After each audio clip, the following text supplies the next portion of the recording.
It's a pleasure to have you here. Thank you very much. Glad to be here. Let's talk about quality. When you talk about this issue in shopping centers, you are talking about a very complex idea.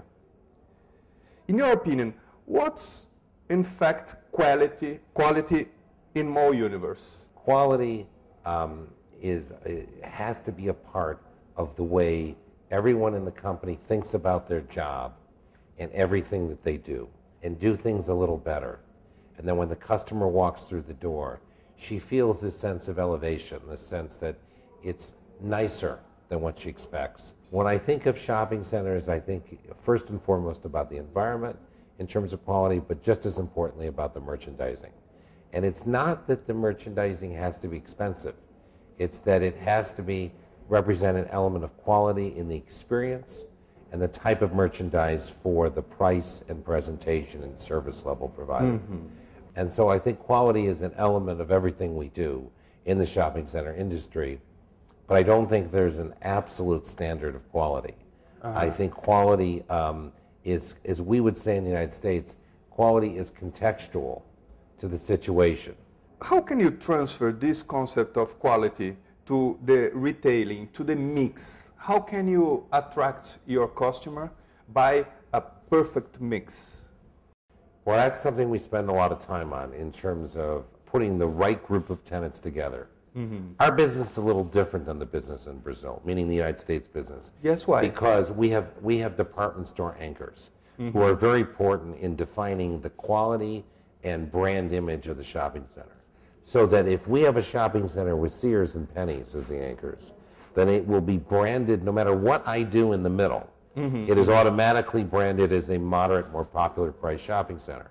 Whereas if I have Neiman Marcus and Saks Fifth Avenue as my anchors, it automatically has a high quality, high priced image. And no matter what I do in the middle, the customer will still perceive it that way.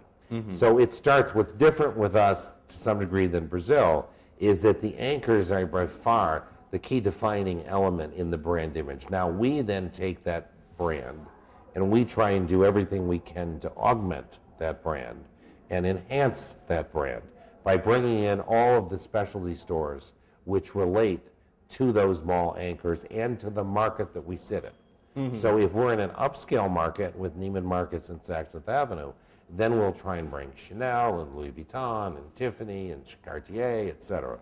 And we have a whole group of malls that are just like that.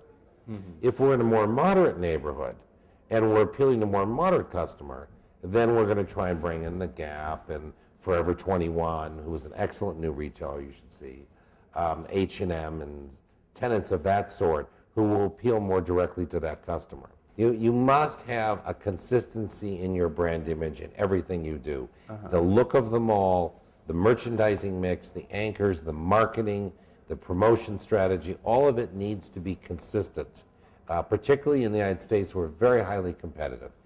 Customers got to wake up in the morning and she's got to say, I have to buy underwear for my husband. Where's the place I want to go?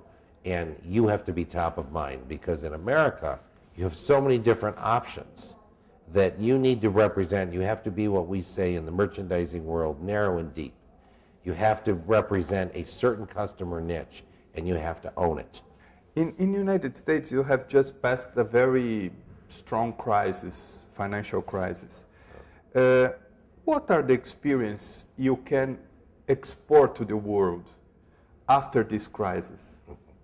Well, first, we would prefer not to export the crisis. No, not the crisis, but the experience. The experience. Yes. It's like a disease. It's much better to be through it than it is when you're going through it. I would say, what are the things we can learn? I think that there obviously was an excess of financing in terms of real estate financing that occurred. There was a lack of transparency in terms of the understanding of what was the quality of the underlying real estate in many cases. And I think that is something we need to learn from and we need to correct. And we need to be sure that as real estate debt instruments are sold, there's a clear understanding of what the underlying asset quality really is. We had ratings by rating agencies that did not really represent the true ability of people to pay over time their bills. And so therefore the quality of what they were rating was not what the ratings represented. So we need a system, and we are in the midst of sort of slowly evolving to that, which will ensure that there is an adequate level of transparency and understanding in real estate financing. I think one of the things we can learn is that a crisis needs to be attacked directly, that you can't hide. And what I do give the government high marks for is for stepping in a substantial way and preventing what could have been a much worse crisis. And in this short time you are in Brazil, could you see any experience our industry can export to the rest of the world? The interesting thing is, what are some of the differences?